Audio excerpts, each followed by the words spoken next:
Hey, yo, what up, what up, what up, what up, what up? Welcome back to my channel, The X Productions. I'm Bizon, aka The Unknown Producer. Today I'm going to stay with some basketball, another basketball legend, another GOAT amongst all the GOATs of NBA history. And this one is Dr. J, Julius Erving, Dr. J. Dr. J, I can say, was and is my favorite basketball player of all time. I don't care who comes after. You know, a lot of plays I like afterwards, but Dr. J is my favorite because that's the one I grew up with. That's the one we used to like. I remember I had a park. I lived across the street from a park that was known for playing tournaments and playing basketball. You go up there, all the courts be full from everyone playing. You know, it was in the Bronx, Olinville, and I remember on Sundays when they used to have NBA games on CBS, and it was like Boston versus Philly, and you knew Dr. J was gonna go against Bird, or or like against Detroit with Isaiah Thomas against the Philly or whoever. Yo, the park would be empty because everyone would be home watching Dr. J play. That's how good he was, yo. That's how good he was. He was just like a human highlight reel, you know what I mean? He'll dunk it on you. He'll stick your shit to the board. Then later he got the J. He was just, Dr. J was so dominant, and he was the first person to really start the big not the big endorsements, but he had major endorsements. He was like the first NBA player to really start doing that. And, he was like the first person to really start, having NBA players acquire endorsements from products, So, with that being said, let's just get it started. I want you to see how good Julius really was, because that's the name of this. How good was Dr. J actually? Let's see. Julius Erving was the first basketball superhero and the first player who transcended basketball and entered pop culture. He was the Michael Jordan before Michael Jordan. He made dunking popular and was the first player with signature sneakers. Here's the video about Dr. J. How good was he actually? Why he was one of the most important figures in NBA history? And where does he rank among the all-time best? Basketball beginnings. Julius Erving made his first basketball steps on the concrete playgrounds of Long Island, where he was born and raised. It was in high school where Julius got nicknamed the Doctor by one of his teammates. Because he was 6'7", with an enormous wingspan and some of the largest hands in basketball history, he got nicknamed the Claw by an announcer in the famous Rucker Park in New York. They also called him the Houdini because of his spectacular moves, and Black Moses because of his afro. But Erving didn't like any of these nicknames, and he asked the announcer to call him Doctor. There, he became Dr. Julius, and ultimately, Dr. J, which became one of the most famous names in NBA history. After high school, Erving enrolled at the University of Massachusetts, where he spent 3 years. He delighted the crowds with 26 points and 20 rebounds per game, and he remains one of only 6 players in NCAA. Wait, did you all hear that? In college in Massachusetts, where he played college, he averaged 26 points and 20 rebounds. He averaged 26 points and 20 rebounds. Most niggas average 26 points and 10 rebounds, 11 rebounds. He averaged 26 points and 20 rebounds. That's like unheard of. History with a 2020 average. Julius did not come from a wealthy family and needed money, so he decided to leave college early and play basketball professionally. Because the NBA rules didn't allow teams to draft players if they were less than 4 years removed from graduating high school, Erving decided to join the ABA. He signed a 7-year, $500,000 contract with Virginia Squires in 1971 and immediately proved that leaving college was a good decision. The best player in the ABA. Julius averaged 27 points, 15 rebounds, and 4 assists in his inaugural season, and was named to the second All-ABA team and a runner-up for Rookie of the Year behind Artis Gilmore. In his second year, he led the ABA in scoring with 31.9 points per game, and for the first time, Erving realized he might be the best basketball player in the world. I didn't think I might be the most talented player in the world, but after I became a pro, after my second year in Virginia, I thought that there was a possibility that I could offer something unique. Dr. J. And he indeed offered something unique, something never before seen in professional basketball. Dr. J was highly athletic. He glided through the air and finished actions with thunderous dunks. He dunked with the right, with the left, from every possible angle, and further away than everybody was accustomed to. His dunks were also a regular occurrence, and they didn't just happen sporadically, like in the 50s and the 60s. And even when Erving didn't dunk, he was a deep bag of layups, scoop shots, and other acrobatic finishes. He was slippery when driving to the basket and always had a different solution for opposing defenders. Dr. J was the most exciting basketball player in the world, but he only started getting proper media attention after he got traded to the New York Nets before his third ABA season. In 1974, his first year with the Nets, Dr. J led the ABA in scoring once again, pushing his team to the best record in the league, with 27 points, 11 rebounds. Now, mind y'all, I know here he looks taller, y'all, but Julius Erving was only 6'6", the same size as Jordan, the same height as Jordan. Just want you to know that he wasn't a center, he wasn't a power forward, he was a small forward, 2 guard, and he was only 6 feet. I mean, he was only 6'6", okay? So when you hear about these dunks and the crazy way he's gliding through the air, remember he was only 6'6", just like Jordan.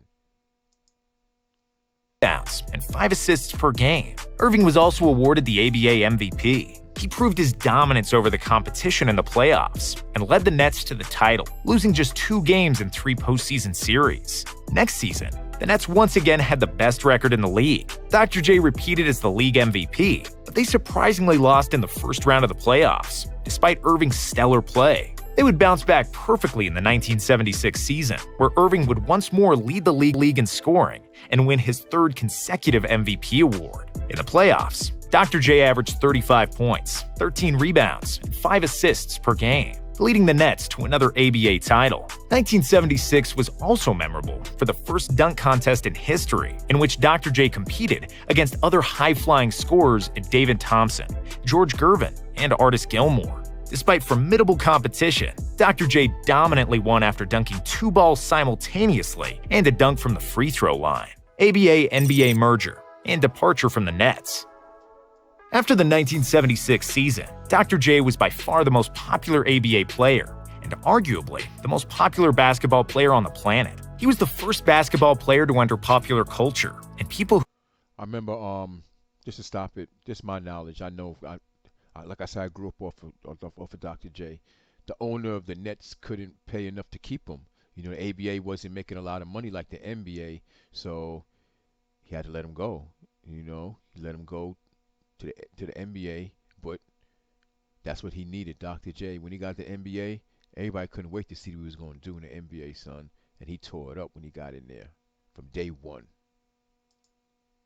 Who knew nothing about basketball could find out about Julius Erving from magazines, papers, and even comic books. The 70s were a wild era for the NBA, and particularly the ABA, where plenty of teams struggled to meet payroll demands.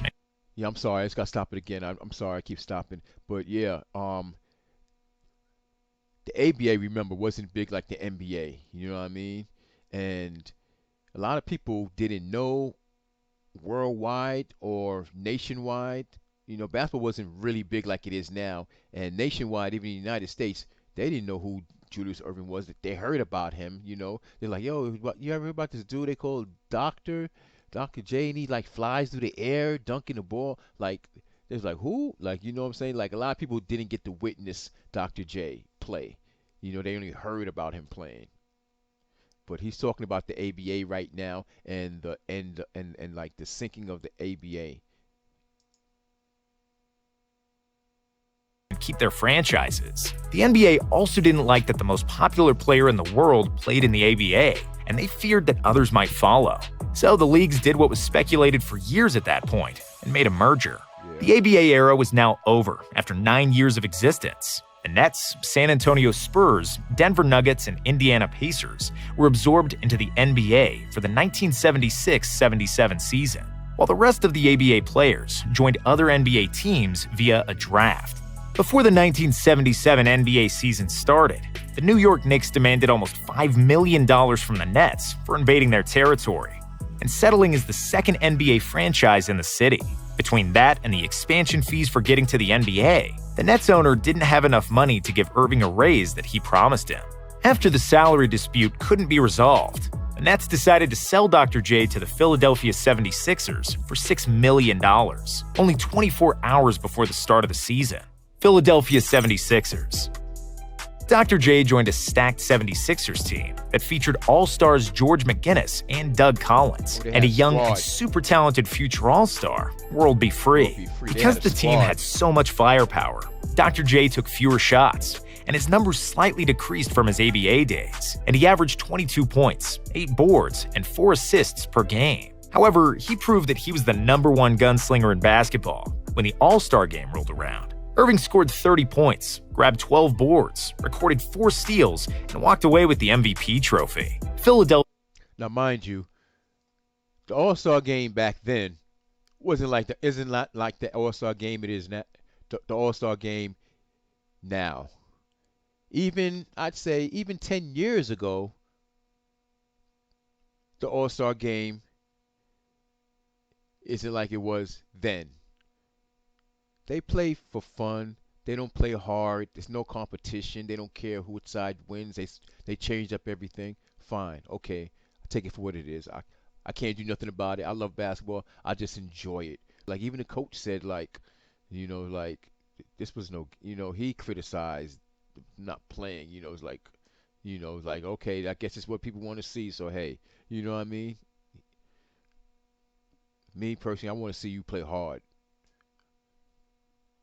But going back to the All-Star game, my point is, back then they used to ball. There was competition against East and West. Who's gonna win? And Julius, his first All-Star game, he went hard, like he said, son. He went hard. Let me wind that back a little. However, he proved that he was the #1 gunslinger in basketball when the All-Star game rolled around. Erving scored 30 points, grabbed 12 boards, recorded 4 steals, and walked away with the MVP trophy. Philadelphia had the best record in the East and got to their first NBA Finals since the Wilt Chamberlain era. However, in the finals against Portland, despite 30 points, 7 boards, and 5 assists from Dr. J, Philly couldn't get past Bill Walton, who dominated the 76ers down low, averaging 19 points, 19 rebounds, and 4 blocks for the series. In the next couple of seasons, the Sixers management was trying to figure out how to build the team around Erving, realizing that they don't need so much scoring, but more defense. They transformed from the best offensive team in the league in 1977 and 1978 to the best defensive team in 1979 and 1980. Erving was again given the role of a primary scorer, which showed in the stats. For the 1980 campaign, he averaged 26.9 points per game, the 4th best mark in the league. The LA Lakers, the league MVP Kareem Abdul-Jabbar, and the rookie Magic Johnson, who was already the best point guard in the NBA. I remember this series. The first time they played them, it was a good series though. In Game 4 of a tight series, Erving made the legendary baseline move that would go down as one of the most memorable plays in NBA history. Dr. J drove along the right baseline and jumped in the air aiming to score a layup. When his route to the rim was blocked by Abdul-Jabbar's outstretched arms, Erving brought the ball back down and just continued to glide. He floated in the air until he reached the other side of the hoop, after which he released a soft, underhanded scoop for the score. Here I was trying to win a championship, and my mouth just dropped open. He actually did that. I thought, what should we do? Should we take the ball out, or should we ask him to do it again? Magic Johnson said. Despite Erving's brilliance, Magic would have the last laugh. The Lakers won Game 6 in Philly, with Johnson starting at center, replacing the injured Kareem, and scoring 42 points to lead the Lakers to the title. Yeah, I don't know if you remember that. That's a very historical moment in NBA.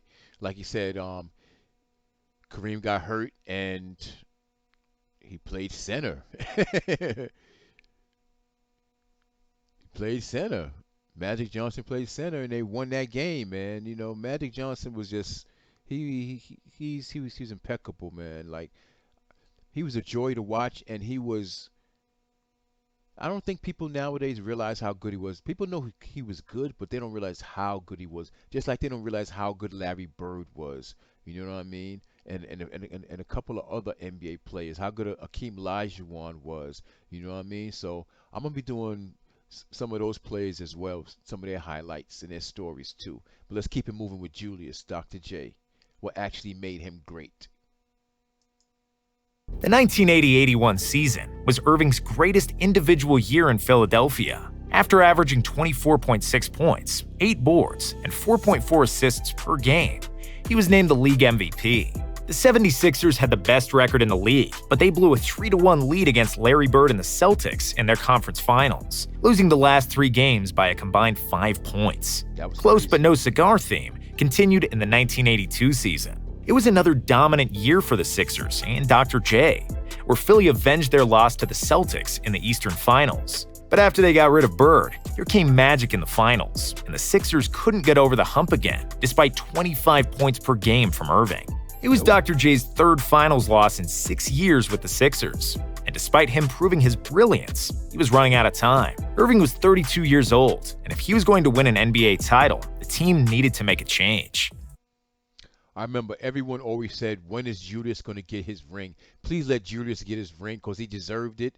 You know what I mean? Because like a player that great and that influential and just that great, you just want to see him get a ring. You know what I mean? If you want to see Charles Barkley get a ring, come on, man. Julius Erving, you had to have him get a ring. If you want to see Carmelo Anthony get a ring, who didn't get a ring, come on, man. Julius had to get a ring. You know what I mean? So that was the thing. Julius needs to get his ring. That was the big talk. We always say, Julius gonna get a ring this year. Julius gonna get a ring this year. And we was like, damn, hope he get a ring. It wasn't like, nah, he ain't gonna get a ring. Like we didn't know. You know what I'm saying? We was like, we just hoped that he would get a ring before he was retired. You know, because like he said, at this point he was 32. You know, in the mid 80s. You know what I mean? So let's see if Julius gets that ring, son. He was 32 years old, and if he was going to win an NBA title, the team needed to make a change. Moses Malone and Faux. Moses Malone was the NBA MVP in 1982, and by the end of that season, he became a restricted free agent. The Sixers offered him $13 million over 6 seasons, which was a reasonable price for the best center in the league. The Rockets. Yo, I gotta stop it right now. I don't want to expose everything, but getting Moses Malone was great for the Sixers. And wait till you see how well him and Julius play together and how they dominate. Like when they got Moses Malone, they was the most dominant NBA team in the league over the Lakers and everything, and everyone knew it because they won the most games they won like the most games in the season, and they were just like Julius was doing his thing, Moses Malone was doing his thing. They were so dominant, this team, yo. I wish you could have seen them play. It was a pleasure to watch them play. But I don't want to be a spoiler. Let me just keep going. Rockets ownership was stingy and short-sighted, and they decided not to match the offer, and the news was treated as a second Christmas in the Erving household. Dr. J finally had a dominant center to battle the Celtics and the Lakers, the only missing piece during his tenure with the Sixers. With Moses, Erving, Andrew Toney, and Mo Cheeks, the Sixers finally looked like a championship team, and they steamrolled through the regular season, winning 65 games and securing home court advantage throughout the playoffs. Malone was named the MVP of the league for the second consecutive time, and before the playoffs, Moses predicted that Philadelphia would go faux, envisioning a 4-game sweep in each of the playoffs' 3 rounds. He was proved wrong, but only by a hair, as the Sixers lost just 1 game throughout the playoffs, going 4-5-4 or 12-1 overall. In the finals, they swept the Lakers, as Malone out-rebounded Kareem 72-30 in 4 games. Even though he was now the second best player on the team. I remember that game, man. That series, man. Yo, Moses Malone was bullying them. He was bullying them. Julius was mainly known for his offense, but he was just like LeBron. He would chase you down and he would pin your shit to the board, slap your shit. And I remember he blocked Kareem Abdul-Jabbar's hook shot. Yo. We was like, oh, he blocked Kareem. He blocked Kareem's hook shot. Nobody blocks Kareem's hook shot. Julius, he's only 6'6". Kareem is 7 foot, 2? Oh my God. It was crazy, man. Dr. J had finally won an NBA championship.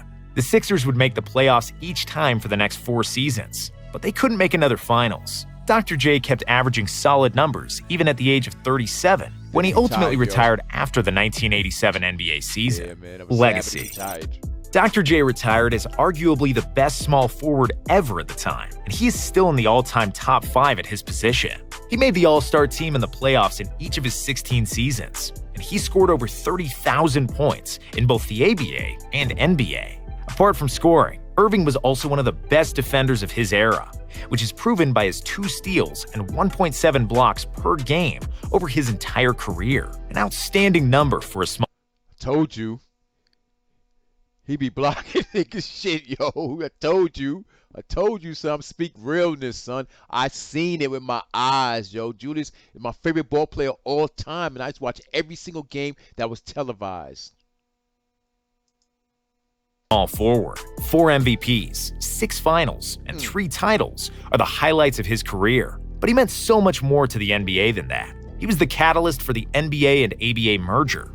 And he won 2 titles in the ABA and 1 title in the NBA, just to make it clear, because they grouped them together.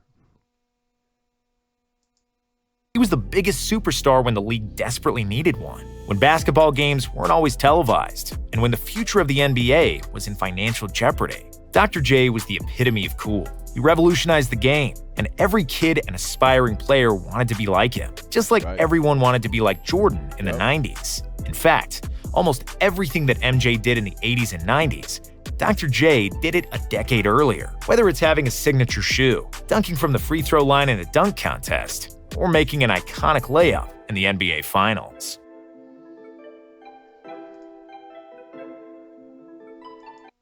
Yo, that was Dr. J, man.